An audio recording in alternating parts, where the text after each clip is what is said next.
اما بعد فقد قال اللہ الحکیم فی کتابہ المبین بسم اللہ الرحمن الرحیم وجعلناہم ائمۃ یہدون بامرنا واوحینا الیہم فعل الخیرات واقام الصلاۃ وایتاء الزکاۃ وکانوا لنا عابدین۔ صلوات پڑھیں گے ایک مرتبہ محمد و آل محمد پر۔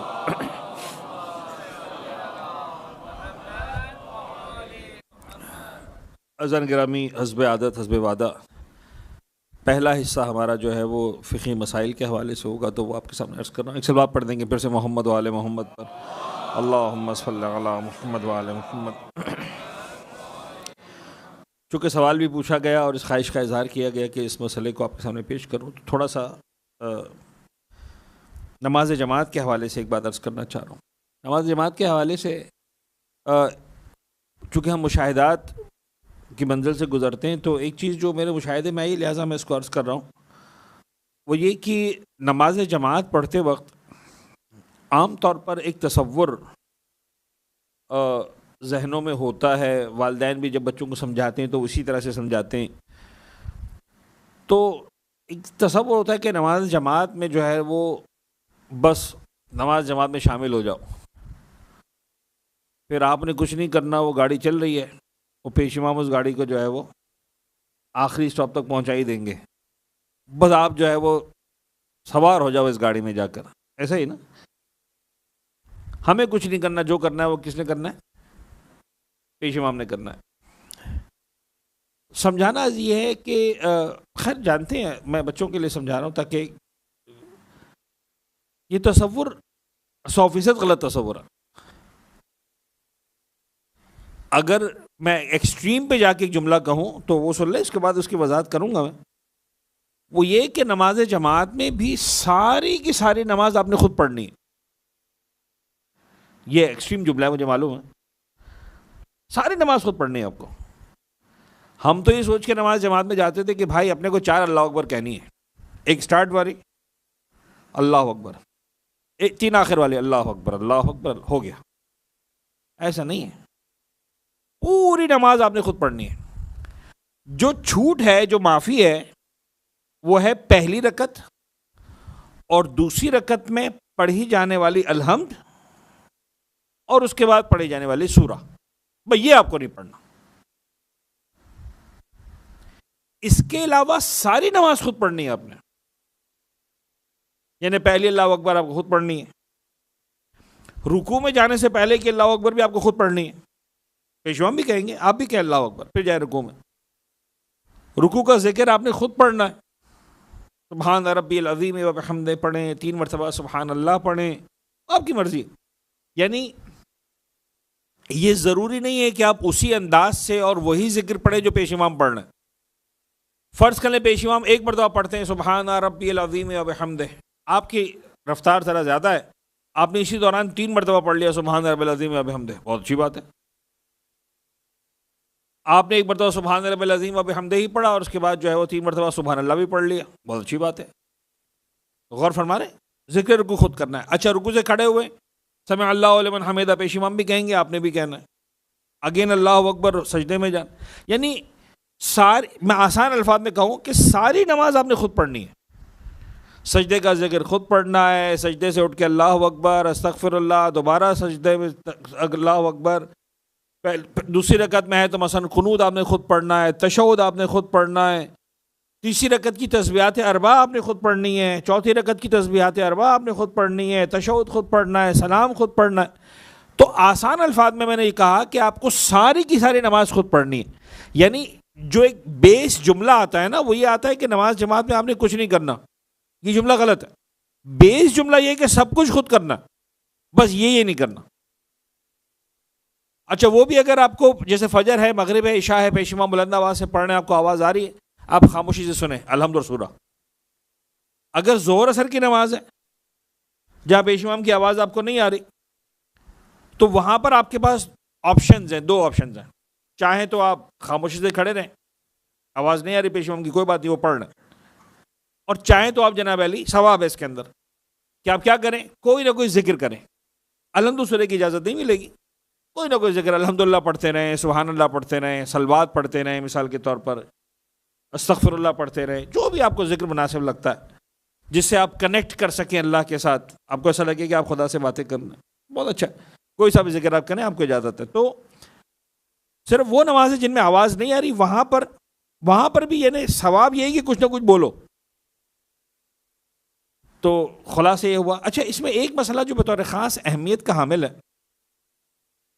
اور اس میں بھی جو ہے وہ مشاہدہ ہے کہ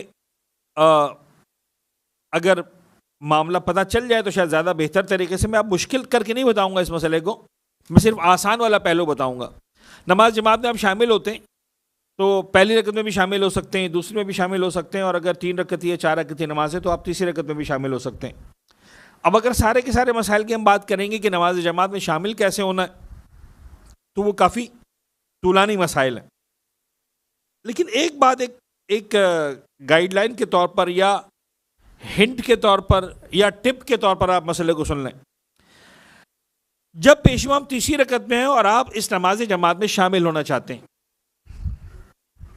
تو ویسے آپ کے پاس 2 آپشنز ہیں۔ پہلا آپشن یہ ہے کہ آپ قیام کے دوران ہی شامل ہو جائیں، پیش امام تسبیحات 4 پڑھ رہے ہیں، آپ اللہ اکبر کہہ کے کھڑے ہو جائیں۔ دوسرا آپشن یہ ہے کہ آپ اللہ اکبر نہ کہیں، نماز شروع نہ کریں، انتظار کریں یہاں تک کہ پیش امام رکوع میں چلے جائیں۔ اب جب رکوع میں چلے گئے، اب آپ کہیں اللہ اکبر، تو ایک طرح سے آپ جو ہے قیام کے دوران شامل نہیں ہوئے، آپ کب شامل ہوئے؟ رکوع میں شامل ہوئے۔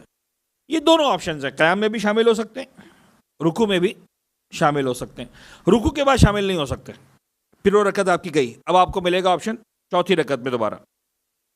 تو 2 آپشنز ہیں، قیام کے دوران یا رکوع میں۔ فرق کیا ہے دونوں میں؟ فرق یہ ہے کہ اگر آپ رکوع میں شامل ہوں گے تو چونکہ ٹیکنیکلی آپ رکوع میں شامل ہو رہے ہیں، دین آپ سے نہیں کہے گا کہ الحمد کدھر گیا، سورہ کدھر گیا، آپ کہیں گے میں کیا کرتا، میں شامل ہی کب ہوا؟ رکوع کے اندر، تو آپ نے اللہ اکبر کہنا ہے، اور جو رکوع والی اللہ اکبر ہے وہ بھی دوسری کہہ دیں ایک مرتبہ، نہ بھی کہیں تو ٹھیک ہے، مستحب ہے۔ پہلے تکبیرۃ الاحرام نماز میں شامل ہونے والی، دوسری اللہ اکبر رکوع والی، اور سیدھا آپ رکوع میں چلے جائیں۔ دین آپ سے الحمد نہیں مانگے گا، دین آپ سے سورہ نہیں مانگے گا، آپ کی پہلی رکعت کاؤنٹ ہو گئی اسی رکوع کے اندر۔ لیکن اگر آپ نے قیام میں شامل ہوئے آپ، تو دین کہے گا نکالو الحمد، اب آپ کو الحمد پڑھنی پڑے گی، سورہ پڑھنی پڑے گی، اور آپ نہیں پہنچ پائیں گے کیونکہ عام طور پر تسبیحات 4 میں ٹائم کم لگ رہا ہوتا ہے، آپ نہیں پڑھ پاتے۔ تو ٹپ ہے، یہ اجازت دونوں کی ہے، میں منع نہیں کر سکتا کہ نہیں خبردار شامل مت ہونا، نہیں، میں نہیں کر سکتا ہوں، اجازت ہے آپ کو۔ میں ٹپ دے رہا ہوں کہ ایسے موقع پہ رک جائیں۔ ویسے ہی مومن کو سمجھدار ہونا چاہیے، میرے خیال میں ایسا سمجھ کا تقاضا یہ کہ یہاں پر رک جائیں۔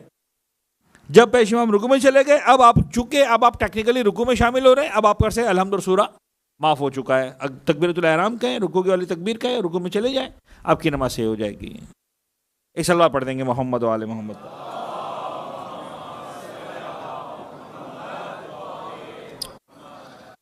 عزیزان گرامی قدر،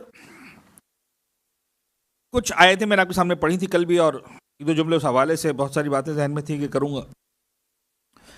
ارشاد رب العزت ہوا وَجَعَلْنَاهُمْ أَئِمَّةً يَهْدُونَ بِأَمْرِنَا وَأَوْحَيْنَا إِلَيْهِمْ فِعْلَ الْخَيْرَاتِ وَإِقَامَ الصَّلَاةِ وَإِيتَاءَ الزَّكَاةِ وَكَانُوا لَنَا عَابِدِينَ۔ سب سے پہلے تو آپ عزیزان نے بڑی محبتوں سے سنا، اور میرے پاس کافی سارے کامنٹس آئے کہ قبلہ بڑا مزہ آیا، اچھا تھا۔ چلے الحمدللہ، اس میں میرا کوئی کمال نہیں ہے، ذکر اہل بیت کا کمال ہے، قرآن کی آیتوں کا کمال ہے، واقعاً ان کا ذکر اتنا لطیف ہے، اتنا مٹھاس ہے اس کے اندر کہ انسان کا دل چاہتا ہے کہ ذکر اہل بیت ہوتا رہے، قرآن کی باتیں ہوتی رہیں۔ خدا آپ کی سماعتوں کو سلامت رکھے۔ ظاہر سی بات ہے، عشرہ سجادیہ ہے، جناب امام سجاد علیہ السلام سرکار کے حوالے سے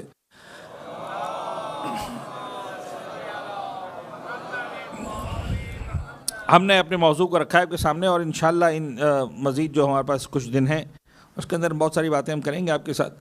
میں چاہ رہا ہوں ایک مرتبہ پھر اس آیت کا ترجمہ تبرکاً جو ہے وہ عرض کر کے، اور اس کے بعد جو ہے وہ اپنے موضوع سے متصل ہو جاؤں۔ آج بہرحال انشاءاللہ ہر صورت میں ہم صحیفہ سجادیہ کی بھی کچھ جملات کو انشاءاللہ ڈسکس کریں گے، اور رسالۃ الحقوق کو بھی انشاءاللہ ڈسکس کریں گے۔ میرے ذہن میں تھا کہ امام سجاد کا خطبہ بھی بڑا امپورٹنٹ ہے، اب نہیں لگتا کہ ہم تیسری موضوع کو بھی لے سکیں گے، لیکن اگر ایسا ہوا کہ بالکل بے چینی ہو گئی، تشنگی زیادہ ہوئی، تو آخر کی 2-3 مجلسوں میں پھر جو ہے وہ ہم رسالۃ الحقوق اور اس کو چھوڑ دیں گے، کیا کہتے ہیں، صحیفہ سجادیہ کو، اور اس کے بعد پھر جو ہے مولا کا خطبہ دیکھتے ہیں اب انشاءاللہ بات کہاں تک پہنچتی۔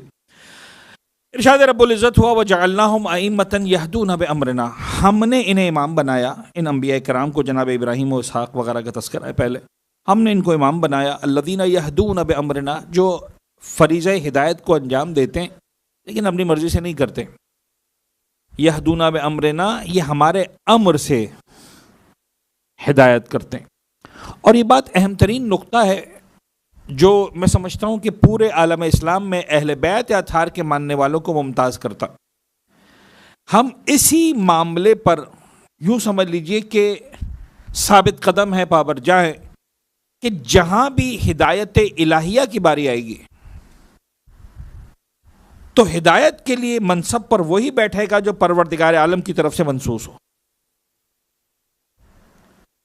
وَجَعَلْنَاهُمْ أَئِمَّةً يَهْدُونَ بِأَمْرِنَا، یہ امام وہ ہیں جو ہمارے امر سے ہدایت کرتے ہیں۔ لہٰذا ہم دیکھتے ہیں کہ پروردگار عالم نے کسی مقام پر بھی، میں نے آپ کو کل بھی جملہ عرض کیا تھا کہ 1,24,000 انبیاء ہمارے سامنے، ایک نبی کے بارے میں بھی پروردگار عالم نے یہ اختیار نہیں دیا انسانوں کو، امت کو، کہ ٹھیک ہے ہم 1,23,999 انبیاء ہم خود بناتے ہیں، تم ایک کام کرو، ایک نبی اپنی مرضی سے منتخب کر لو، تم بنا لو، ڈیسائیڈ کر لو، جمہور ڈیسائیڈ کر لے۔ پروردگار نے ہدایت کے معاملے میں کمپرومائز نہیں کیا۔ ان علینا للہدی و ان لنا للآخرہ والاولی، ہدایت ہمارا کام ہے، باقی سارے معاملات کے لیے ہم نے تم کو ریسورسز دے دیے، ہم نے اس کائنات کو اس انداز سے خلق کیا، ہم نے اس کائنات کو اس انداز سے بنایا کہ تمہارے سروائیول کے لیے، تمہاری زندگی گزارنے کے لیے جو جو چیزیں ضروری ہیں ساری کی ساری ہم نے بنا دی ہیں۔ اور اس کے بعد انسان کو پروردگار عالم نے ایک اعزاز دیا، کہا کہ سن،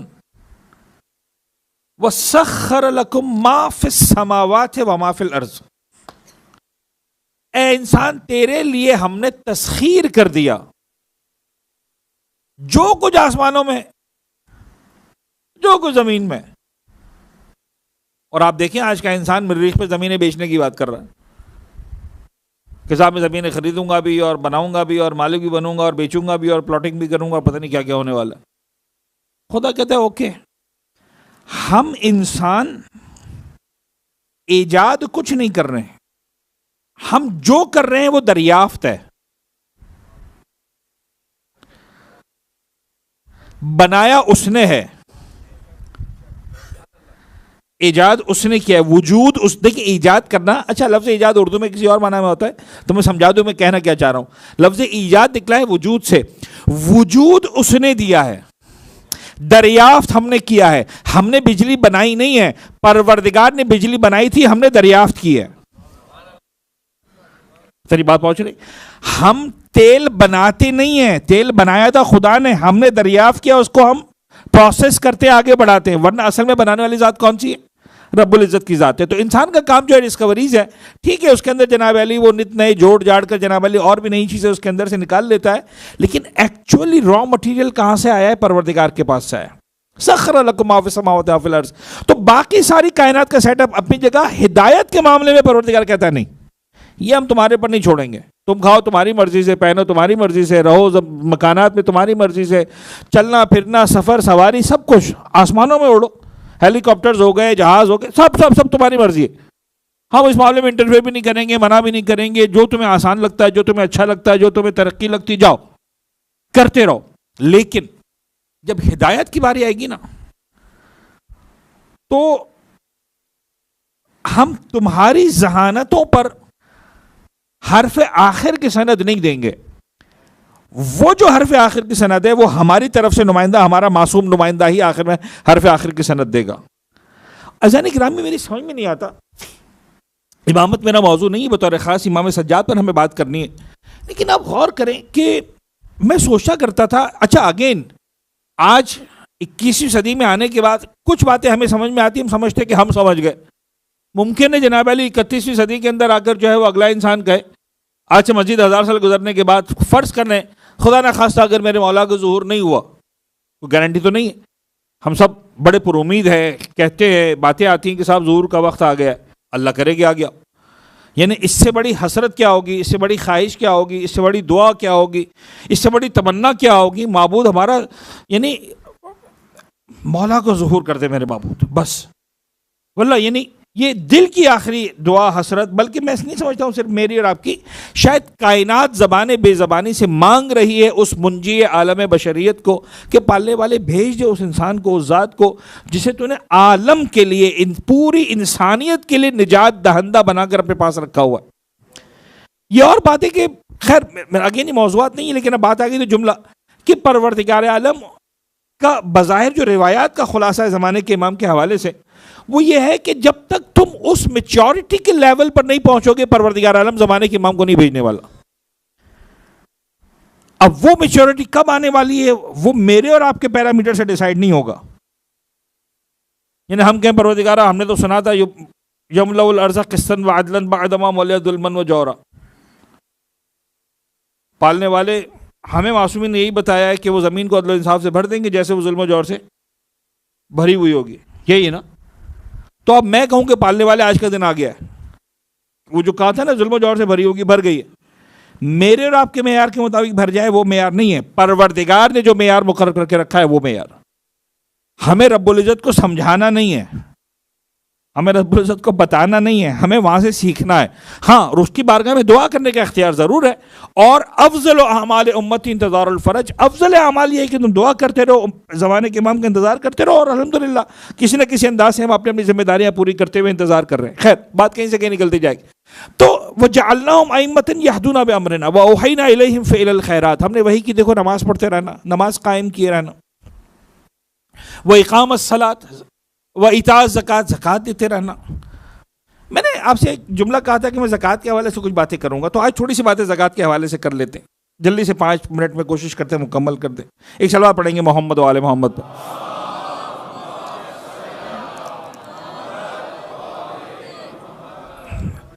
عزیزان گرامی، فقہ اہل بیت کے اعتبار سے سوالات پوچھے جاتے ہیں، مومنین بہت ساری باتیں کرتے ہیں. مولانا زکوٰۃ جو ہے وہ کیوں آپ ممبر سے بات نہیں کرتے، یا شیعہ بہت سے لوگ، اچھا ہر ایک کا سوال کا انداز مختلف ہوتا ہے. اور ابھی بھی میں بڑی دیانتداری کے ساتھ جملہ عرض کروں گا کہ 70-80% جو مجھے سوالات آتے ہیں وہ سمجھنے کے لیے آتے ہیں. تنزیہ بہت کم لہجہ ہوتا ہے مومنین کا، اچھا مولوی صاحب آپ کو زکوٰۃ تو اچھی نہیں لگتی. نہیں، ایسا نہیں ہوتا. 90% کیسز میں 80% کیسز میں لوگ پوچھنا چاہتے ہیں، سمجھنا چاہتے ہیں کہ آخر یہ کیا ہے، کیوں اہل بیت کے اطہار کے ماننے والوں کی زکوٰۃ نظر نہیں آتی، کیوں باقی جو ہے وہ برادران اسلامی کے اندر جناب علی زکوٰۃ کا کانسیپٹ بڑا نظر آتا ہے. تو what's the difference, why this is like that? جواب بڑا کلیئر، بڑا سمپل ہے کہ زکوٰۃ کے لیے جو اہل بیت یا اطہار پیغمبر اکرم کے زمانے سے جو زکوٰۃ واجب ہوئی وہ 9 چیزوں پر زکوٰۃ واجب ہے. سب سے پہلی بات ذہن میں رکھیں، میرا خیال ہے اگر بچوں کی دینیات کا مکتب وغیرہ یہاں پر ہوتا ہوگا، مدرسہ وغیرہ ہوتا ہوگا، تو ان کو تو باقاعدہ لسٹیں یاد بھی ہوتی ہیں. بڑوں کو جناب علی شاید لسٹ یاد نہیں ہوتی، لیکن ذہن میں ہوتا ہے کہ یہ چیزیں ہیں. میں ایک بتا دیتا ہوں. ہم کہتے ہیں غلات اربع، انعام ثلاثہ اور نقدین، یعنی 2 جناب علی جو ہے کرنسیز ہیں، 3 جناب علی جانور ہیں، اور 4 کھانے پینے کی چیزیں. یہ 2 3 4 2 + 3 + 4 کریں گے تو 9 ہو جائے گا. تو آپ کو بھی یاد رہ جائے گا اس طرح سے. ایک فارمولا لگا لیں ذہن کے اندر، 2 + 3 + 4. 2 کیا ہے؟ سونا چاندی، 2 کرنسیز. 3 کیا ہے جناب علی؟ اونٹ، گائے، بھیڑ. ٹھیک ہے جی، میں پھر ریپیٹ کروں، اونٹ، گائے، بھیڑ، یہ 3 جانور ہو گئے. تو 2 + 3 5. 4 کھانے پینے کی چیزیں، گندم، جو، کھجور، کشمش. میں پھر ریپیٹ کر دیتا ہوں تاکہ آپ کے ذہنوں میں بیٹھ جائے. گندم جو آپ روزانہ انہیں روٹی، بریڈ، پتہ نہیں پراٹھے، جو سب گندم ہے نا. گندم، جو مولا سے تناول فرمایا کرتے تھے. میرے خیال میں ہم لوگ اتنی آسانی سے کوالیفائی نہیں کرتے ہیں، جب تک زبردست طریقے سے شوگر ووگر نہ آ جائے تب تک انسان جو کا سوچتا نہیں ہے. ٹھیک ہے نا. تو میرے خیال میں جو ہے وہ جن کو شوگر ہے وہ کیا سوچیں، جن کو نہیں وہ سوچیں. لیکن چلے خیر، ہلکے پھلکے انداز سے باتوں کو کرتے ہیں. خدایا واقعاً جو اہل بیت اطہار کی غذائیں تھیں اس کو اگر استعمال کرنا شروع کریں گے تو اس کے بینیفٹس ہیں. یعنی بیمار ہو کے کرنا اور ہے، بیمار ہونے سے پہلے جناب علی اپنے آپ کو صحت مند رکھنا اور ہے.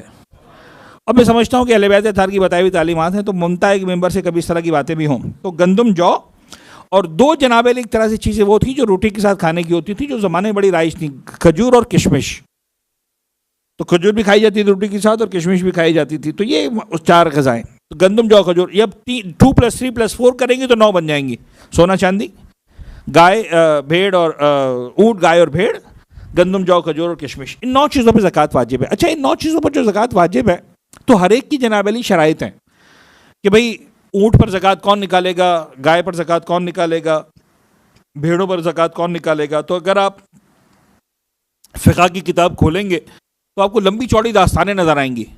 اور آپ یقین جانیے، میں مطمئن ہوں کہ اگر میں بھی بتانا شروع کروں گا نا تو جب تک یہ 9:30 بجیں گے نا مجلس ختم ہو رہی ہوگی تو میں اکیلا پڑھ رہا ہوں گا، باقی سب سو رہے ہوں گے. کہ قبلہ بڑی زبردست لوری سنائی آپ نے، تو ظاہر سی بات ہے نا. یا علی جزاک اللہ. تو اچھا خیر، وہ چونکہ پیش آنے والے مسائل نہیں لہٰذا میں ڈیٹیل میں نہیں جا رہا ہوں، اشارہ کر دیتا ہوں. صاحب بھیڑ ہو تو کم از کم اتنی ہو تو زکوٰۃ واجب ہوگی. 40 کی علماء نے بات کی ہے، 30 کی بات کی ہے کہ کم از کم اتنی ہو. پھر اس کی بھی شرائط ہیں کہ وہ بھیڑ پورا سال آپ کی دی ہوئی غذا نہ کھائیں، مفتے کا مال چرنے کے لیے جائیں. یعنی آپ جناب علی ایسے علاقے میں جہاں پر چراگاہیں ہیں، آپ جانوروں کو لے کر آپ جاتے ہیں اور وہ فری کا مال کھاتے ہیں، پروردگار کی جو یہ گھاس پھوس اگی ہوئی ہوتی ہے وہی کھا کے آ جاتی ہیں. آپ کو اس پر انویسٹمنٹ کچھ نہیں کرنا پڑا، اور آپ نے جناب علی 30 بھیڑیں پال لی تو پھر آپ کو 1 بھیڑ زکوٰۃ کی، یا 40 بھیڑیں پالی تو 1 بھیڑ زکوٰۃ کے طور پر دینی ہے. غور فرما رہے ہیں؟ اگر جناب علی وہ آپ کا چارہ کھا رہی تو پھر زکوٰۃ میں نہیں آتی. تو اس طرح کی شرائط ہیں. گائے کتنی ہو، کیا کھانا کھاتی ہو، اونٹ کتنے ہو، ٹھیک ہے، پھر زکوٰۃ واجب، ورنہ نہیں ہوگی. تو اگر فرض کریں ہم میں سے کوئی، مجھے نہیں پتا، ممکن ہے یہاں کوئی بیٹھا ہو کہ ہاں قبلہ ہم اپنے گاؤں میں مثال کے طور پر فارمنگ کرتے ہیں، ہم بھیڑوں کی فارمنگ کرتے ہیں، فرض کریں ہم گائے کی فارمنگ کرتے ہیں، فرض کریں ہم اونٹوں کی فارمنگ کرتے ہیں. اگر وہ شرائط پہ پورا اترتے زکوٰۃ دینی پڑے گی، لیکن اگر شرائط پہ پورا نہیں اترتے ان پر زکوٰۃ واجب نہیں. پھر جناب علی غلات اربع، گندم، جو، کھجور، کشمش. کوئی گندم اگاتا ہے، کھجوریں یعنی اس کے بعد باغات ہیں کھجوروں کے، انگور کے باغات ہیں جسے جناب علی وہ ڈیولپ کر کے پھر اس کو کشمش میں چینج کرتا ہے ایز اے ڈرائی فروٹ. یا مثلا جو ہے وہ اس کے پاس جو کے باغات ہیں اور وہ جو اگاتا ہے، تو اس کی بھی کوانٹٹی ہے کہ اتنی بڑی کوانٹٹیز ہوں، اتنے خروار ہو تو جناب علی زکوٰۃ واجب ہوگی. پانی بھی پروردگار کا برسا ہوا ہو، خود کی ٹیوب ویل استعمال نہ کی ہو، یعنی فری کا پانی جو آسمان سے آیا یا دریاؤں سے آیا، خود کی ٹیوب ویل نہیں تھی مثال کے، خود کا کنواں نہیں. تو یہ ساری شرائط ہیں. تو اگر فرض کریں اگین کوئی ہے یہاں پر کہ جی مولانا صاحب زمینیں ہماری، ہم گندم اگاتے ہیں مثال کے طور پر جناب علی، ہم جو اگاتے ہیں، ہم کھجوریں اگاتے ہیں، تو ٹھیک ہے. خیرپور مثال کے طور پر پاکستان کا ہی شہر ہے، بے تحاشا کھجوریں اگتی ہیں، ممکن ہے یہاں پر کوئی زمیندار بیٹھا ہو یہاں پر. تو اگر وہ سارے معاملات ہیں تو ان پر زکوٰۃ واجب ہوگی. اور میرا خیال ہے کہ جو میرے پاس اطلاعات ہیں کہ پاکستان وغیرہ میں بھی جن لوگوں کے پاس اس طرح سے معاملات ہیں وہ زکوٰۃ نکالتے بھی ہیں. ایسا نہیں کہ بالکل زکوٰۃ نہیں نکالتے، ان کو مسائل معلوم بھی ہوتے ہیں جن کے پیش آنے والے ہیں، علماء سے کنیکشن میں بھی ہوتے ہیں، اور کہیں نہ کہیں وہ زکوٰۃ نکال رہے ہوتے ہیں. اب آ جائیے میں اور آپ جو شہری زندگی گزارتے ہیں، جو گاؤں دیہاتوں میں نہیں ہے، مثال کے طور پر اینیمل فارمنگ نہیں کر رہے ہیں، یہ لینڈ فارمنگ نہیں کر رہے ہیں، گندم نہیں اگا رہے ہیں، کھجور نہیں اگا رہے ہیں، زکوٰۃ، تو اس میں جناب علی جو ہے وہ بچ جاتے ہیں نقدین، سونے اور چاندی کے سکے. اہل بیت اطہار نے، غور کیجیے گا میری باتوں پر، اہل بیت اطہار نے جو تعلیمات ہمیں دی ہیں اور بڑی سختی کے ساتھ، یعنی میں اس وقت تو بڑے سادہ اور بڑے آسان الفاظ میں آپ کے سامنے بیان کر رہا ہوں، ورنہ اس کے اوپر سینکڑوں صفحات، ہزاروں صفحات کی کتابیں ہیں اس کے اوپر، اور بڑی لیدے ہے علماء کے اندر، علمی بحثوں کے اندر. ائمہ طاہرین نے فرمایا کہ بھائی جو پیغمبر کے زمانے میں سونے اور چاندی کے سکے رائج تھے انہی پر زکوٰۃ واجب ہوگی، بس ختم. سونے اور چاندی کے وہ سکے جن سے عام لین دین ہوتا تھا پیغمبر کے زمانے میں. آپ سونے کا سکہ دیتے تھے، بھیڑ خرید لیتے تھے، آپ سونے کا سکہ دیتے تھے مثال کے طور پر گندم کی بوری خرید لیتے تھے، آپ چاندی کا سکہ دیتے تھے مثال کے طور پر کوئی چیز خرید لیتے تھے. تو جو یہ سونے و چاندی کے وہ سکے جن سے عام لین دین رائج ہے، اور اسی کو انسان جو اپنے پاس سٹور بھی کرتا تھا سنبھالنے کے لیے ایز اے سیونگ، تو اگر اتنے سکے ہو جائیں تو زکوٰۃ واجب ہوگی چاندی کے، اور اتنے سکے ہو جائیں سونے کے تو زکوٰۃ واجب ہوگی، ورنہ نہیں ہوگی. زیورات پر زکوٰۃ پیغمبر کے زمانے میں بھی نہیں تھی، آج بھی نہیں ہے. ائمہ طاہرین نے سختی سے انکار کیا. اچھا اس کے بعد ہوا کیا؟ اسی زکوٰۃ کے معاملے کو لے کر عالم اسلام جو پروان چڑھا، مجھے اندازہ ہو رہا ہے کہ آپ بور ہو رہے ہیں.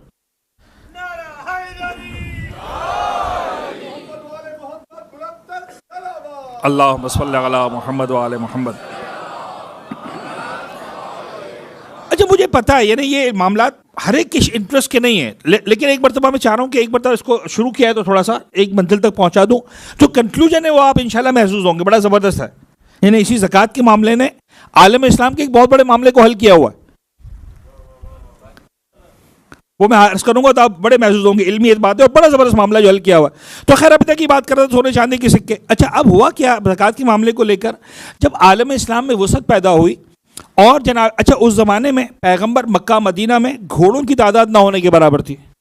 مین جو جانور ہوتے تھے جو غذا کے طور پر استعمال ہوتے تھے وہ یہ گائے اور بھیڑ ہوتے تھے. جو ٹریول کے لیے استعمال ہوتے تھے وہ اونٹ ہوتا تھا. اس کے بعد جب یہ پورا عالم اسلام ایک بڑی کیا کہتے ہیں وسیع جب ٹیریٹری بنی اور مختلف یہ ساؤتھ ایشیا کہہ لیں آپ، یہ پورا گلف اور یہ سب جب آہستہ آہستہ عالم اسلام تو پھر جو ہے وہ عربی نسل کے گھوڑے اور جناب علی وہ ساری. تو اس وقت جناب علی جو ہے وہ یہ بڑی بحث ہوئی کہ بھئی پیغمبر کے زمانے میں اونٹ ہوتے تھے تو اس وقت زکوٰۃ واجب تھی. آج گھوڑے آ گئے تو گھوڑوں پر بھی زکوٰۃ واجب ہونی چاہیے. یہ جو خیال ہے نا کہ میرا ذہن یہ کہہ رہا ہے،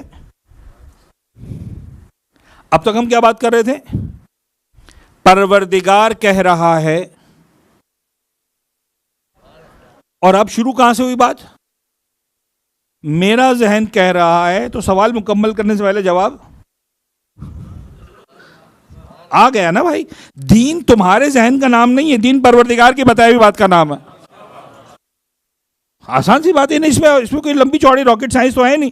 قسم ہمارا ذہن کہتا ہے کہ اس زمانے میں اونٹ تھے لہٰذا اونٹوں پر زکوٰۃ واجب، آج گھوڑے آ گئے تو گھوڑوں پر زکوٰۃ واجب، یعنی کل ٹویوٹا پر بھی زکوٰۃ واجب. مجھے تو ایک نام آتا ہے، ممکن آپ کو 10 نام اور آتے ہوں گاڑیوں کے، میں سادہ سا آدمی، ٹھیک ہے نا.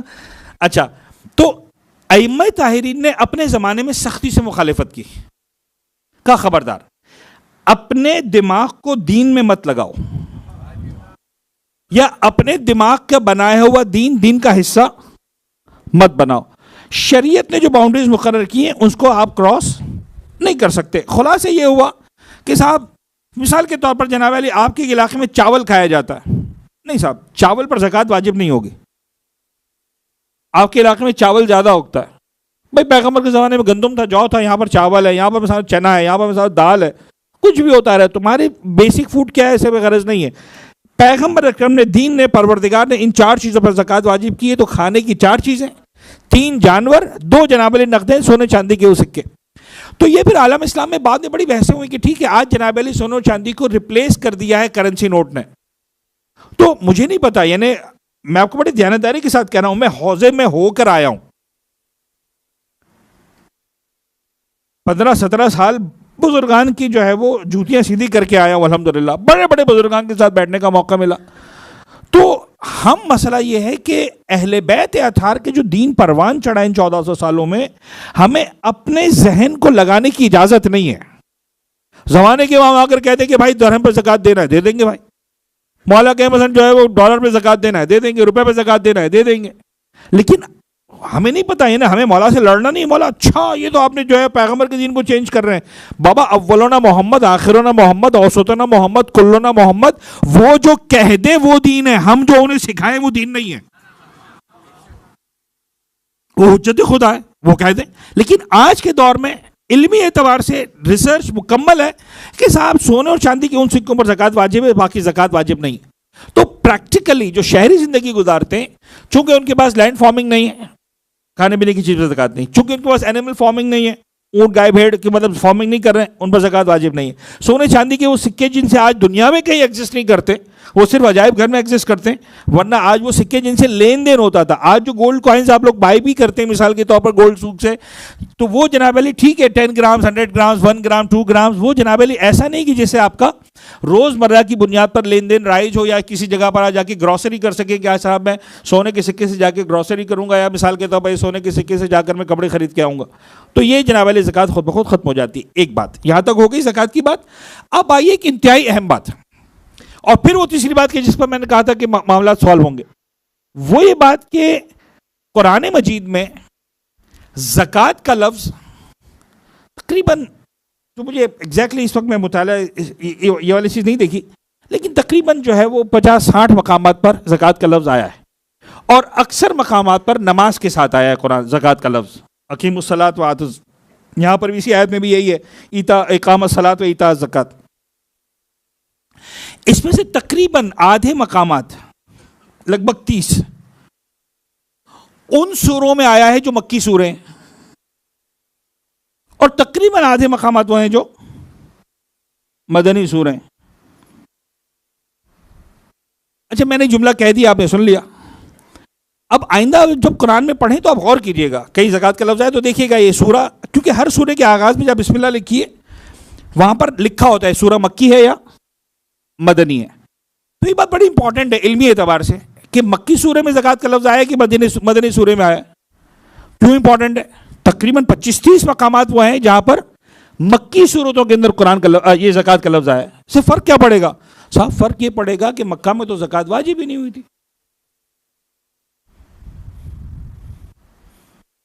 پتہ نہیں بات پہنچی کہ نہیں؟ زکوٰۃ عالم اسلام میں پہلی مرتبہ واجب ہی مدینہ میں آنے کے بعد ہوئی ہے، اور وہ بھی اچھا یہ بھی بڑی اہم بات ہے اور ہمارے موضوعات میں نہیں ہے، لیکن آپ لوگوں کا ذوق سماعت بہت اچھا ہے بھائی۔ میں کچھ باتیں آؤٹ آف کیا کہتے ہیں، out of box, out of way, out of course, ویسے تو آؤٹ آف کورس کوئی پسند نہیں کرتا، یہ سوال آؤٹ آف کورس آ گیا، لیکن آؤٹ آف کورس سن لیں تھوڑا سا کہ بھائی آؤٹ آف کورس دین کی جو فقہی تعلیمات ہیں، احکامات جو ہیں وہ ڈے 1 پہ نہیں آ گئے، مرحلہ وار عبادتیں واجب ہوئی ہیں۔ میں اکثر مزاح میں ایک جملہ کہتا ہوں، ایام اعظام میں تو مزاح نہیں بنتا، لیکن سمجھانے کے لیے رمضانوں میں کہتا ہوں کہ بھائی روزے واجب ہوئے تھے سن 2 ہجری میں، یعنی 13 سال پیغمبر مکہ میں تبلیغ کرتے رہے، لا الہ الا اللہ کا پیغام دیتے رہے، اچھا مشکل سخت دور جو بھی تھا۔ مکہ مکرمہ میں جو لوگ مسلمان ہوئے اور اسی دوران ان 13 سالوں میں جن کا انتقال ہو گیا، ان کو ہم جا کر بتائیں گے جنت میں کہ چاچو تم تو نکل لیے، ہمیں روزے رکھنے پڑ گئے،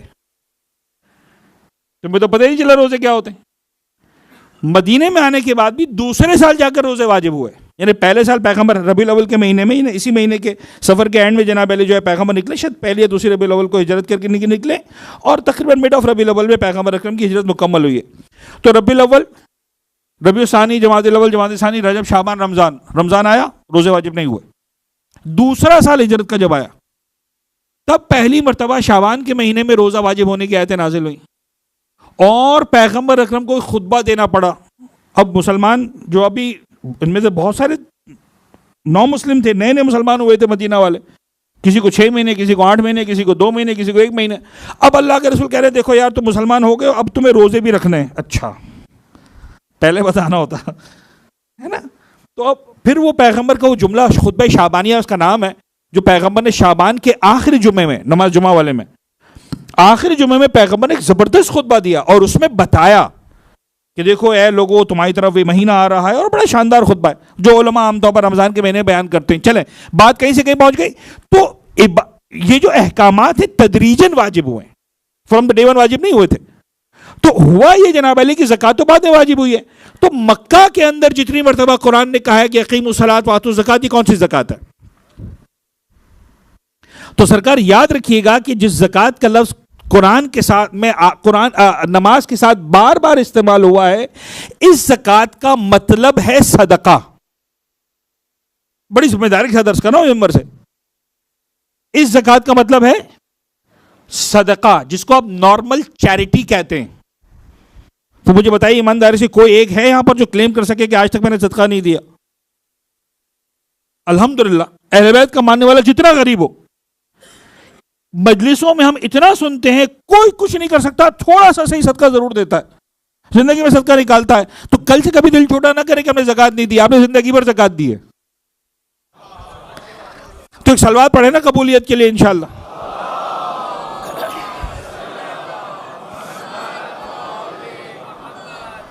غور فرما یا علیہ جزاک اللہ۔ تو آپ نے زندگی بھر زکوٰۃ دی ہے، اور خدا کرے والے زکوٰۃ دیتے رہیں، کیونکہ یہ وہ زکوٰۃ ہے جناب علی جو آپ اپنے عشق سے دیتے ہیں، اپنی مرضی سے دیتے ہیں، رب العزت کی بارگاہ میں واجب نہیں کی، خدا نے صدقہ واجب نہیں کیا، ٹھیک ہے جی۔ تو اس کو کہتے ہیں جناب علی زکوٰۃ، یہ زکوٰۃ مستحبہ، یہ اس کا مطلب ہے نارمل چیریٹی صدقہ جو آپ رائے خدا میں دیتے ہیں. اور اتفاق کی بات ہے کہ لفظ صدقہ جو قرآن میں استعمال ہوا ہے وہ اس معنی میں استعمال ہوا ہے جسے آج آپ زکوٰۃ کہتے ہیں. خذ من اموالہم صدقہ اس طرح کا لفظ قرآن کے اندر, تو لفظ صدقہ. اچھا, تو ایک بات. تیسری بات جو اب میں نے کہا کہ ایک عالم اسلام کے ایک بہت بڑے مسئلے کو حل کیا ہے, میں اشارہ کر کے گزروں گا اور مجھے آپ کی سماعت اور بھروسہ ہے کہ آپ سمجھ جائیں گے. ایک جملہ کہنا ہے کہ بابا امیر کائنات نے ایک ایسا کام کیا, امیر کائنات نے, یعنی کائنات میں جس نے بھی اقیم الصلاۃ اور آتوا الزکوٰۃ پہ عمل کیا ہے وہ اقیم الصلاۃ پہ الگ عمل کیا ہے, آتوا الزکوٰۃ پہ الگ عمل کیا ہے. دنیا میں کروڑوں مسلمان نماز بھی پڑھتے ہیں, زکوٰۃ بھی دیتے ہیں, لیکن جو نماز پڑھ رہا ہے وہ نماز پڑھ رہا ہے, جو زکوٰۃ دے رہا ہے وہ زکوٰۃ دے رہا ہے. کائنات میں ایک انسان ایسا نظر آیا جو نماز پڑھتا رہا, درمیان میں زکوٰۃ ہوتی رہی.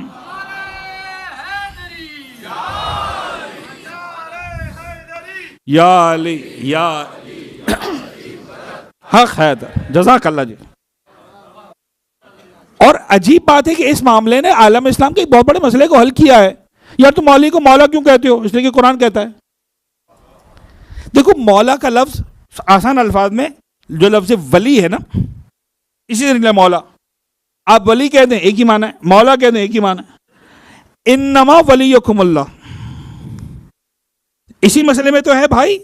امیر کائنات نے نماز کے دوران زکوٰۃ دے کر مسئلے کو قیامت تک کے لیے حل کر دیا کہ مولا کون کون کہلائے گا. کبھی سنو, ایک تمہارا خدا مولا ہے, انما ولیکم اللہ ورسولہ والذین آمنوا, اور ایمان لانے والے. اچھا ہم سب مولا ہو گئے؟ کہ نہیں, ہر ایمان لانے والا نہیں, اس ایمان لانے والے کی بات کر رہے ہیں. الذین یقیمون الصلاۃ ویؤتون الزکاۃ وہم راکعون, جو نماز بھی پڑھتے ہیں, جو زکوٰۃ بھی دیتے ہیں, پھر بھی ہم ہو گئے. کہا نہیں نہیں نہیں نہیں, ان کی بات نہیں ہو رہی. جو نماز الگ پڑھتے ہیں زکوٰۃ الگ دیتے ہیں, ہم ان کی بات کریں جو نماز پڑھتے ہیں, زکوٰۃ دیتے ہیں, اور زکوٰۃ اس وقت دیتے ہیں جب رکوع کی حالت چل رہی ہوتی ہے. اس اللہ پڑھے محمد والا.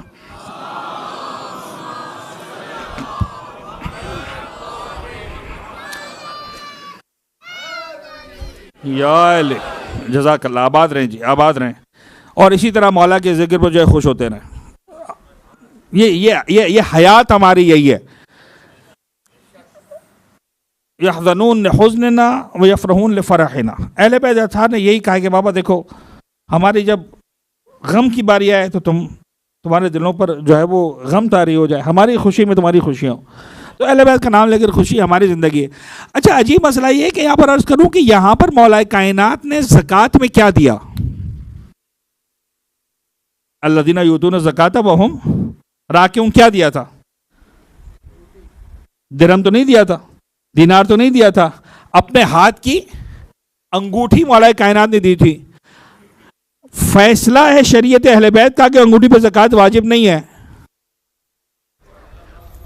تو جس علی کی زکوٰۃ کو بھی قرآن زکوٰۃ کہہ رہا ہے وہ زکوٰۃ نہیں تھی, بلکہ ایک جملہ کہنے دیں, وہ علی ہی کیا جو زندگی میں اتنا مال جمع کر لے کہ زکوٰۃ واجب ہو جائے, اور وہ علی ہی کیا کہ فرض کر لیں مال اتنا جمع کر لیا کہ زکوٰۃ واجب ہو گئی, تو زکوٰۃ ادا کیے بغیر نماز پڑھنے کھڑا ہو جائے. غور فرما رہے, یہ زکوٰۃ وہ واجب والی زکوٰۃ نہیں تھی. یہاں پر میں لفظ میں علمی آپ کے ذوق سماعت کے ساتھ بھی, لیکن علمی اعتبار سے بھی سوالو کر رہا ہوں کہ دا ورڈ زکوٰۃ here stand for the normal charity. مولا کائنات پر زکوٰۃ واجب نہیں تھی, سکہ نہیں دے رہے تھے, انگوٹھی دی تھی, انگوٹھی پر زکوٰۃ واجب نہیں ہوتی ہے. علی پر زکوٰۃ واجب نہیں تھی. جس کو قرآن زکوٰۃ دے رہا ہے وہ کس کو کہہ رہا ہے؟ جو ایک مانگنے والے کو مولا کائنات نے خیرات کے طور پر دے دیا, قرآن اس کو زکوٰۃ کہہ رہا ہے. ایک صلوات پڑھیں گے محمد وآل محمد.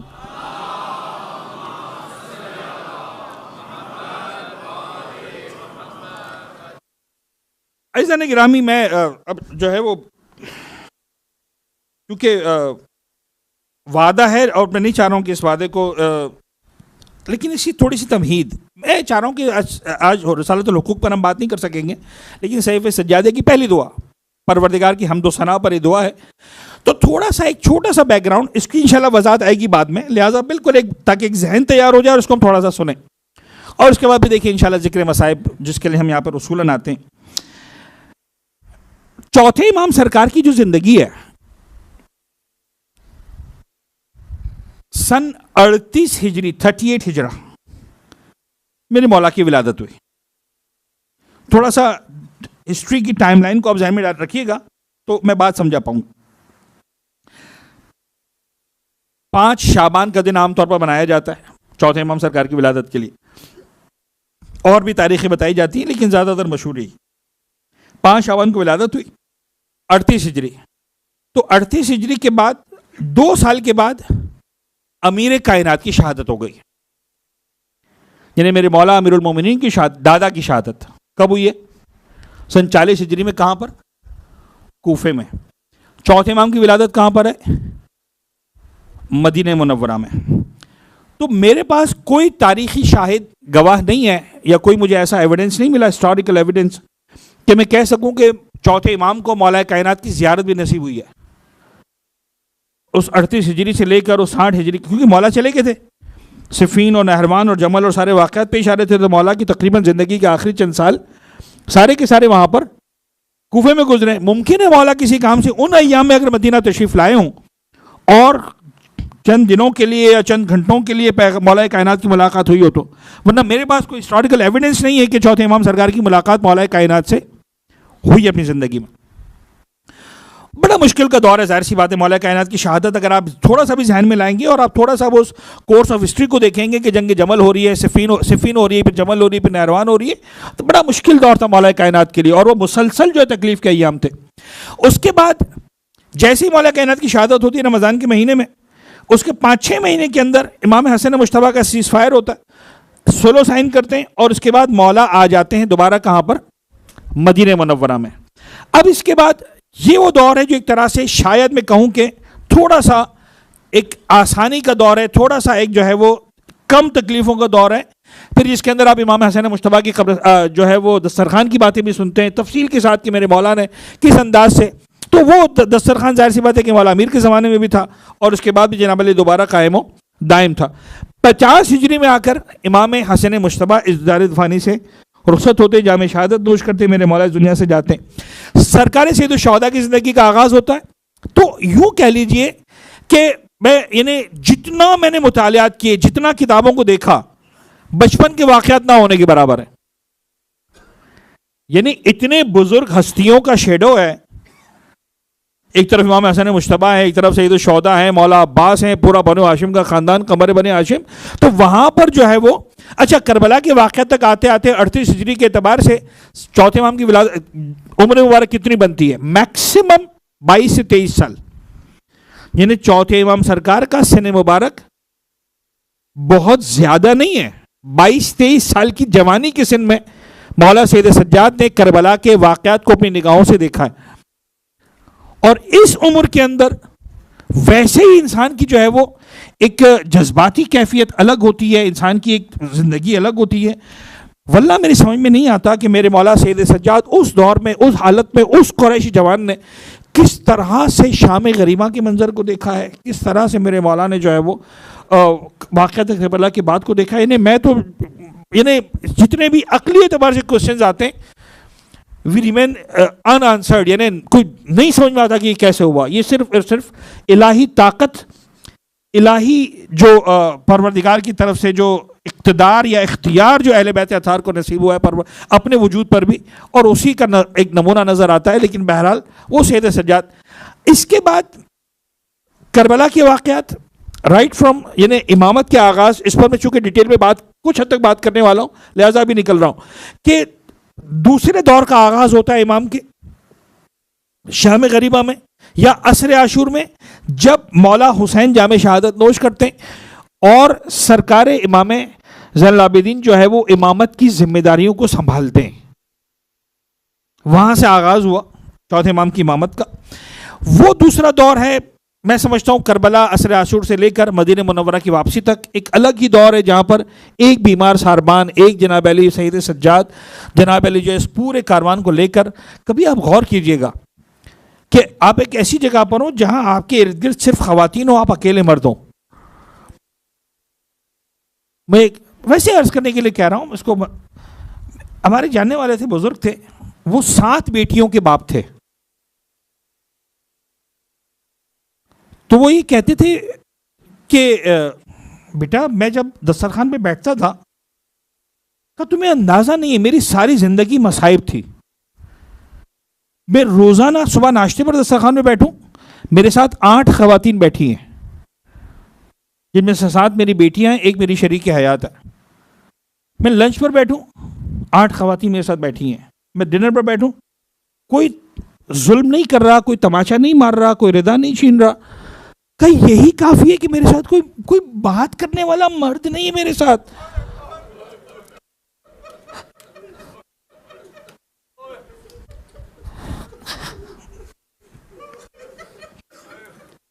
میری سمجھ میں نہیں آتا, یعنی مظالم وہ مصائب تو ہیں, یعنی وہ جو کوفے اور شام کے وہ تو ایک دنیا الگ ہے. ہم سے تو یہی برداشت نہیں ہوتا ایک عام انسان سے. اگر آپ غور کریں وہ کیسے کہ ٹھیک ہے وہ شام. اب مدینہ آنے کے بعد یعنی بہت ساری روایتیں, 3 الگ الگ روایتیں مشہور ہیں ہمارے ہاں. پہلی روایت یہ کہ سن 61 ہجری میں ہی اہل بیت کا کاروان لوٹ کر واپس آ گیا اسی سال. یعنی دوسری روایت یہ کہ 1 سال کے بعد یعنی سن 62 ہجری میں واپس آیا کاروان. اور ایک روایت یہ کہ سن 63 ہجری میں. سب سے زیادہ کمزور روایت ہے وہ 2 سال والی ہے, لیکن ہمارے ہاں بہرحال پڑھی جاتی ہے. نوحوں میں بھی ہے, مرحوم تو نہیں, سوری, ایک بڑا نوحہ اچھا ہے شاید شوکت صاحب نے لکھا ہے اور ندیم سرور صاحب نے پڑھا ہے. کتنی غریب ہو گئی, پرانا نوحہ اب تو نہیں پڑھا جاتا. غم یوں لپٹ گئے زینب کے ایک لباس میں 2 سال کٹ گئے.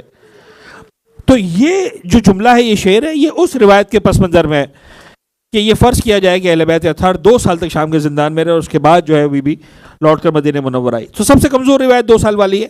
اس کے بعد کچھ طاقت ملتی ہے 1 سال والی کو, لیکن سب سے زیادہ علماء جس پر اعتبار کرتے ہیں, جو ہمیں نظر آتی ہیں روایات, وہ یہ ہے کہ نہیں, اہل بیت کا کاروان اسی سال مدینہ منورہ واپس آ گیا تھا. تو اگر ہم اس بات کو بلیو کر لیں, مان لیں کہ سن 61 ہجری میں ہی جو ہے وہ سرکار سید سجاد جو ہے وہ اہل بیت کے اس کاروان کو لے کر مدینہ منورہ لوٹ آئے تھے, تو مولا کی شہادت ہے سن 95 ہجری میں, 95 ہجرہ میں. تو 61 ہجری سے لے کر یعنی اور 95 ہجری میں بھی اسی محرم کی 25 تاریخ کو ہے, یہ جو ایام سجادی اسی لیے منا رہے ہیں ہم کہ مولا کی شہادت کے ایام. تو 10 محرم کو امامت کا آغاز, 25 محرم تک 15 دن, اور اس کے بعد 34 سال 61 سے لے کر 95 تک. تو 34 سال 15 دن میرا مولا واقعات کربلا کے بعد قید حیات میں رہا.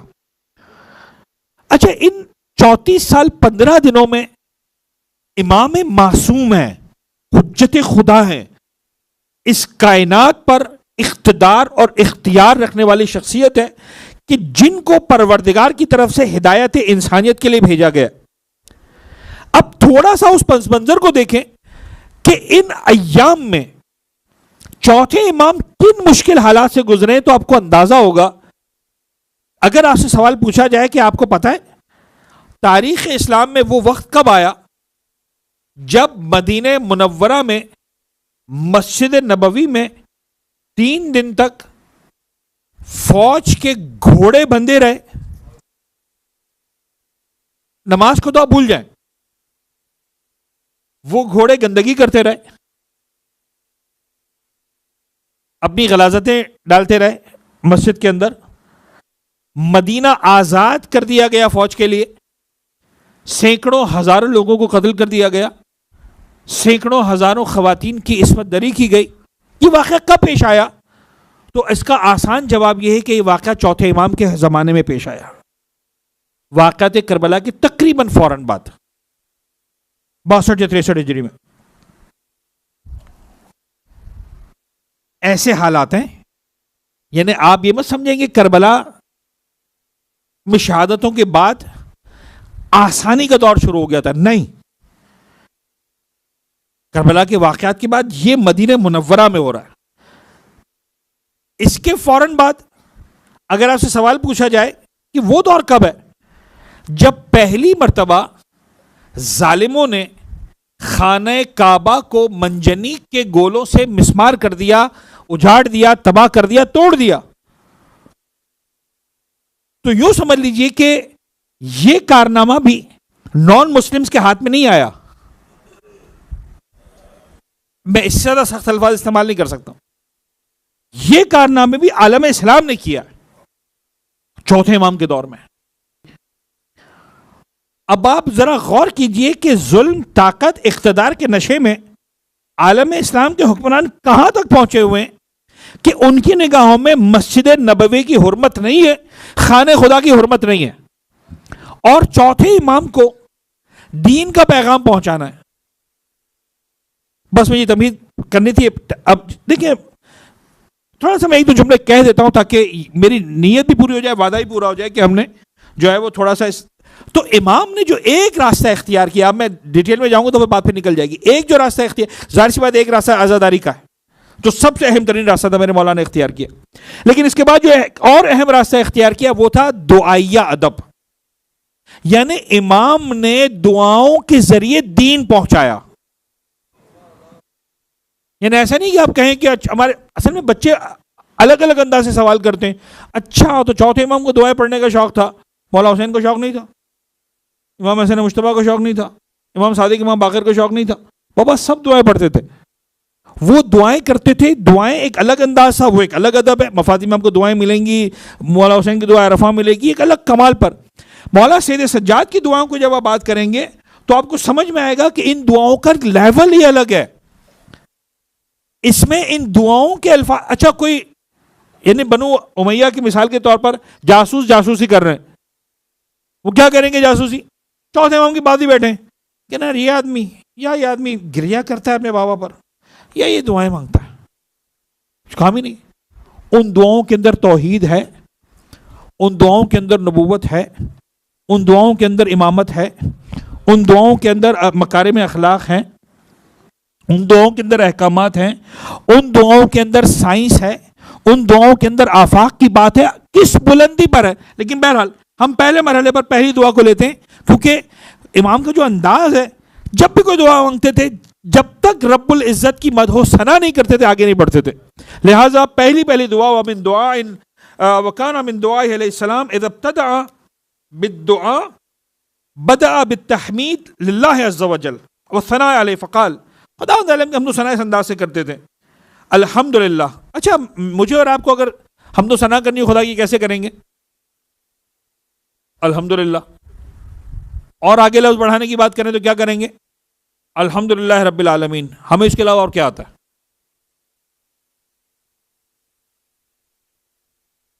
مولا مدح و ثنا کر سکتے ہیں لیکن بظاہر مدح و ثنا ہے، لیکن وہ کیا کرتے ہیں امام؟ الحمدللہ ہم ساری خدا کے لیے، وہ خدا جو ایسا ہے توحید بیان کر رہے ہیں. نعمتوں کو بیان نہیں کرے امام یہاں پر، کیا نعمتیں دی ہیں؟ توحید کو بیان کریں. سنیں الحمدللہ کون اللہ؟ الاول بلا اول کان قبلہ والآخر بلا آخر یکون بعدہ. امام فرماتے ہیں حمد اس خدا کے لیے ہے جو ایسا وحدہ لا شریک ہے، جو ایسا اول ہے جس سے پہلے کوئی اول نہیں تھا، ایسا آخر ہے جس کے بعد کوئی آخر نہیں ہوگا. بس اسی جملے پر مجھے بات کو ختم کرنا پڑے گا.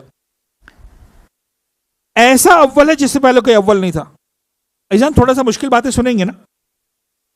میں اپنے ان بچوں کے لیے، ان نوجوانوں کے لیے جو آج یونیورسٹیز میں جا رہے ہیں، وہ جن پر سوشل میڈیا کی یلغار ہے، وہ جو اس وقت پھنسے ہوئے ہیں so called intellectuals, lecturers, professors, پتہ نہیں میں کیا الفاظ استعمال کروں، جو بہرحال جن کا ایک بہت بڑا حصہ ہے دنیا کو ٹیکنالوجی فراہم کرنے میں، ریسرچ فراہم کرنے میں. لیکن آج ایک بہت بڑا مسئلہ جو ہمارے معاشرے کا حصہ بن رہا ہے اور اتنا خطرناک طریقے سے حصہ بن رہا ہے کہ وہ ہمارے نوجوانوں میں پینیٹریٹ ہو رہا ہے، دیٹ از ایتھیزم. صاحب اس یعنی امام باڑے کی باؤنڈری کے اندر ٹھیک ہے مولانا، اچھی بات ہے، خدا ہے، بہت اچھا ہے، نماز بھی پڑھیں گے سب کچھ. یونیورسٹی کی باؤنڈری میں جائیں گے نا، sorry there is no god that exist. وہ خدا نام کی چیز نہیں ہے.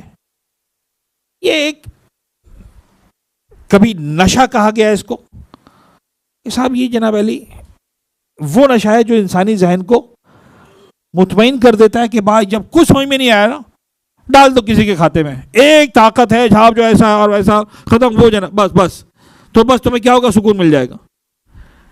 امام فرما رہے نہیں, الحمدللہ وہ الاول جس سے پہلے کوئی نہیں تھا. اچھا میں صرف اس وقت ایتھیزم کو میں ڈسکس نہیں کر سکتا, ظاہر سی بات ہے, لیکن ایک اشارہ جتنا جلدی بات کر سکتا ہوں. یہ کائنات کہاں سے شروع ہوئی؟ ایک بات صرف کروں گا چونکہ مشکل بات ہے, آگے بڑھ جاؤں گا. کائنات کہاں سے شروع ہوئی؟ کہ صاحب مطلب آج بات ہو رہی ہے صاحب بگ بینگ کی تھیوری, رائٹ؟ اب ایسا ایسا ہوا, یہ بہت بڑا بلاسٹ ہوا, اور بڑی ریسرچ ہے اور بہت زیادہ اس کو سپورٹ بھی مل رہی ہے. میں صرف ایک جملہ کہنا چاہتا ہوں اپنے نوجوانوں سے, صرف ایک جملہ. دو چیزوں کے فرق کو سمجھنے کی ضرورت ہے. ایک ہے ہاؤ, ایک ہے ہو. ہاؤ یعنی کیسے, ہو یعنی کون. تم ہمیں بتاتے ہو کیسے, کامنٹ کرتے ہو کون پر. یہ علمی مغالطہ جو ہے ہو رہا ہے. بگ بینگ کی تھیوری کون نہیں بتاتی, کیسے بتاتی ہے. بھائی ممکن ہے پروردگار کہ ہاں میں نے ایسے ہی کیا تھا, ہمیں کیا جھگڑا ہے اس سے. ممکن ہے معصوم آ کے کہیں کہ نہیں ایسا نہیں تھا ایسا تھا, اوکے جی. بھائی پروردگار نے بھی کوئی نہ کوئی طریقہ تو اختیار کیا ہوگا نا اس دنیا کو بنانے کے لیے. ممکن ہے اس پروردگار عالم نے بگ بینگ کا طریقہ اختیار کیا ہو, ہم نے کوئی دیکھا ہے کہ جا کے, پتہ نہیں بات سمجھ میں آ رہی کہ نہیں. بگ بینگ کی تھیوری ہاؤ کو ڈسکرائب کرتی ہے, یہ کائنات کیسے بنی, یہ ڈسکرائب نہیں کرتی کس نے بنائی. یعنی وہ بگ بینگ, اچھا اب جب وہ کہتے ہیں ہاؤ اور پھر کہتے ہیں بس یہی ہے, آگے مت پوچھنا کس نے کیا. یعنی زیادہ بے عقلی کی بات یہ ہے کہ یہ خود بخود ہو گیا, یا زیادہ بے عقلی کی بات یہ کہ نہیں کسی نے بنایا ہے.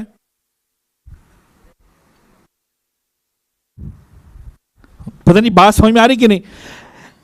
لیوازر کی تھیوری شاید اسی طرح کے الفاظ ہیں, میٹر کی neither be created nor be destroyed but it can be change from one form to another form. اسی طرح کی ہے نا بھائی. اب میں پڑھا لکھا تو نہیں ہوں بہت زیادہ, جو رٹا ہوا یاد ہے پتہ نہیں بچپن کا. میٹر کی neither be created nor be destroyed, کیا مطلب ہے بھائی اس کا؟ میٹر کی نیدر بی کریٹڈ کا صاحب دیکھو ایک سوال ہے نا بچوں کو سمجھانے کے لیے, کہتے ہیں بھائی ہر مرغی کے پیچھے ایک انڈا ہے, انڈے کے پیچھے ایک مرغی ہے. یہ مرغی کہاں سے ہے؟ انڈے سے. انڈا کہاں سے ہے؟ مرغی سے. مرغی کہاں سے انڈا کا, مرغی کہاں سے انڈے سے, انڈا کہاں سے. آخر میں کہیں نہ کہیں یا مرغی ہے انڈا ہے, یہ تو طے ہے نا بھائی. یا پروردگار نے, اچھا پروردگار کو تو آپ مانتے ہی نہیں, بگ بینگ نے, یا نہیں وہ جناب علی بگ بینگ ایسے ہوا جناب علی کہ ایک انڈا بن گیا. ٹھیک ہے مان لیں, میں مجھے کو حرج نہیں, میں نہیں مان پاتا. میں کہتا ہوں کہ کوئی ایسی ذات ہونی چاہیے جسے اتنا شعور تھا کہ یہ جو کلرز کے ویریشنز ہیں, یہ سارا جناب علی جو ان کو جوڑنے کا انداز ہے, یہ کیسے کرنا ہے.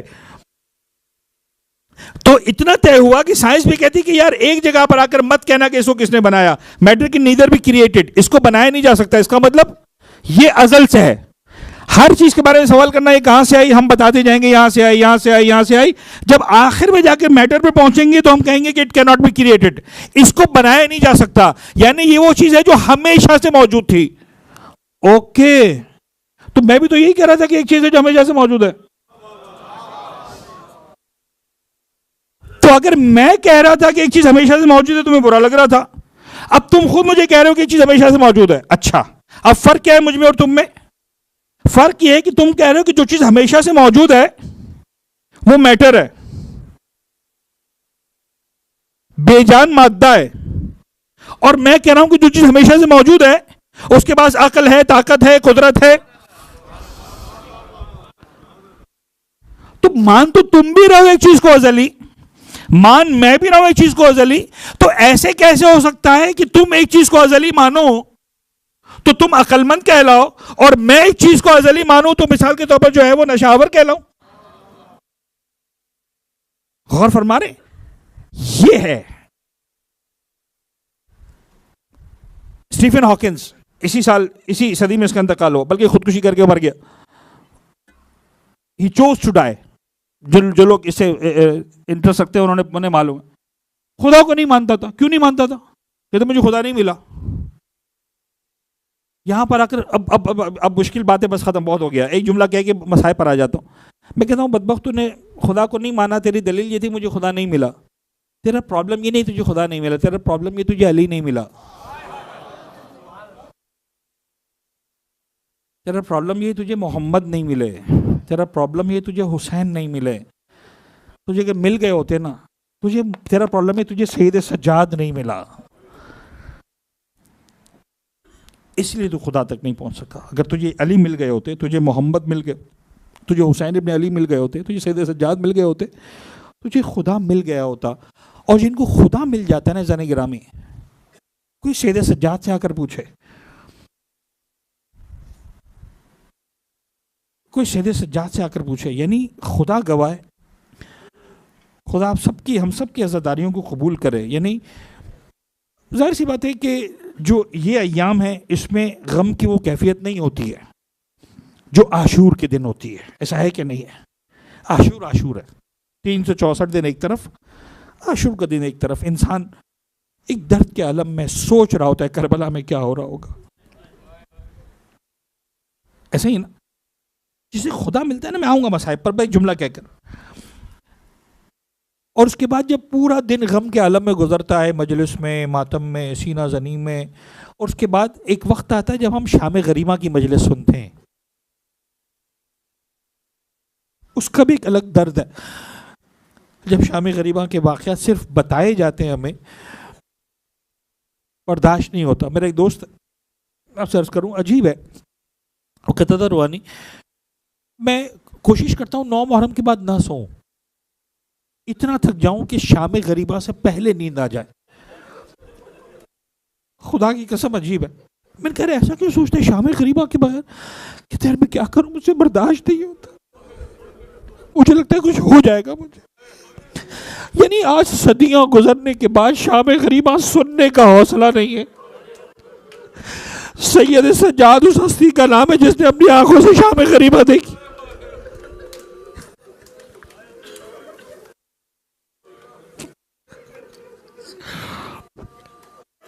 اور آپ جا کر مقتل کو دیکھیں، جنہیں خدا ملتا ہے نا وہ یہ ہوتے ہیں 72 جنازوں کا ماتم کرنے کے بعد، شام غریبہ کے جلتے ہوئے خیموں کو دیکھنے کے بعد، سکینہ کے تماچے پر رخسار دینے کے،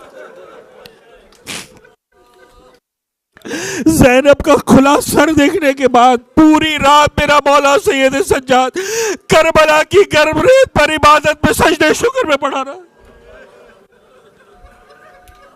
اس لیے ہے سید الساجدین، اس لیے ہے زین العابدین.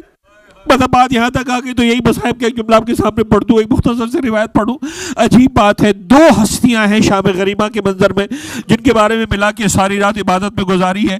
ایک جناب علی مولا سید سجاد ساری رات سجدے میں رہے، ایک جناب زینب کبریٰ ہے جو عباس بن کا ساری رات پہرا بھی دیتی رہی، عبادت بھی کرتی رہی. حسین نے وصیت کی تھی، یاد ہے نا، بہن زینب اپنی نماز شب میں مجھے نہ بھولنا. یا زینب کھڑی ہو کر عبادت کر رہی تھی، یا سید سجاد سجدے میں پڑے ہوئے تھے. مجھے نہیں پتا یہ کب کا واقعہ ہے، کیسا واقعہ ہے، عجیب. میرے بزرگ علماء سے سنا، لہٰذا عرض کر رہا ہوں. شام کے زندان میں ایک مرتبہ مولا سید سجاد جب نماز شب کے لیے بیدار ہوئے، جناب زینب بیدار ہوئی، جب نماز پڑھنا شروع کی، سید سجاد کی چیخیں نکل گئی جب دیکھا کہ زینب کبریٰ بیٹھ کر نماز شب پڑھ رہی.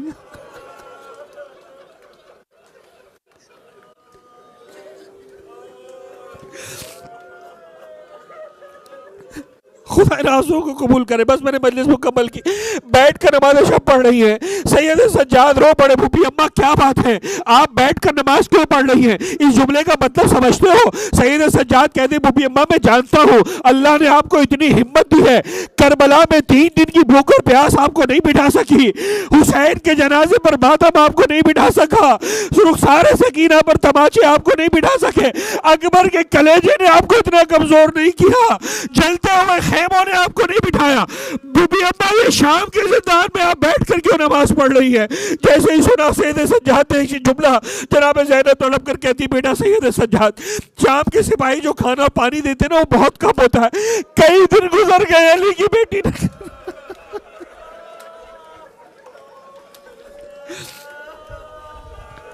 میں اپنے حصے کا کھانا بھی بچوں کو کھلا دیتی ہوں، اپنے حصے کا پانی بھی بچوں کو پلا دیتی ہوں. میرا دل چاہتا ہے کہ وہ مولا حسین آپ 3 دن کربلا میں بھوکے اور پیاسے رہے، شام کے زندان میں علی کی بیٹی نہ جانے کتنا بھوکی اور پیاسے.